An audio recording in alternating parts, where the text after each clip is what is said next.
EastEnders' Steve McFadden is one of Britain's best actors. Just some of the phrases I have seen attributed to EastEnders King Steve McFadden, aka legendary TV character Phil Mitchell.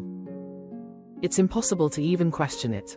In fact, he's not just one of EastEnders' finest actors, he's one of the best in Britain by a long chalk.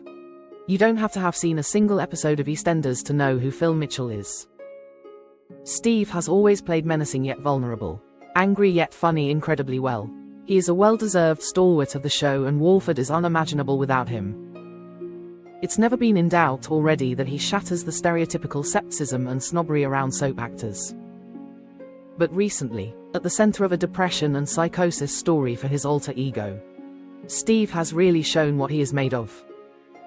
In a slow burn storyline, commencing before most viewers even clicked there was anything wrong with Phil, he has sunk into loneliness and despair.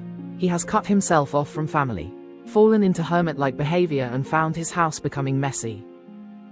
He has had a tough life, often of his own making, in a particularly poignant scene from his most recent episode, which saw him reach the edge in the midst of being taken back to his damaging past.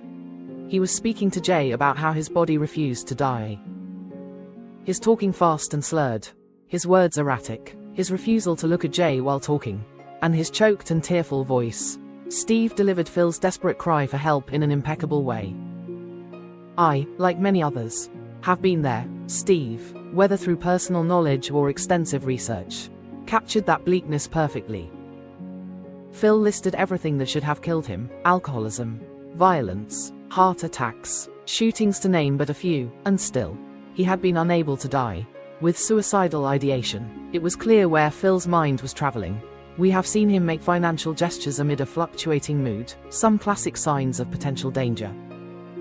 Even in smaller scenes where he has refused social and family invitations but insisted repeatedly that he's fine. I have been left close to tears. Like actors in the UK given far more acclaim, he is hypnotic with every word he delivers and every physical gesture he makes. He is not given the credit he deserves and, notoriously private and keen to just focus on his craft. I imagine this is something that he takes in his stride. Steve isn't in it for the fame or the popularity. He has said in the past that he deliberately doesn't dissect his own acting in interviews as it takes the magic away. But whatever his approach is, it works. There is a pretty much unanimous view that he is a UK national treasure. Amid snobbery towards soaps, there are many examples of shining stars, some who remain with the shows and some who go on to other things. But soap isn't just a training ground for actors who then flourish elsewhere. It's a home of some absolutely incredibly performances. Steve McFadden is the ultimate testament to that. Các bạn vừa theo dõi một sản phẩm của EastEnders Spoiler TV. Xin chào và hẹn gặp lại.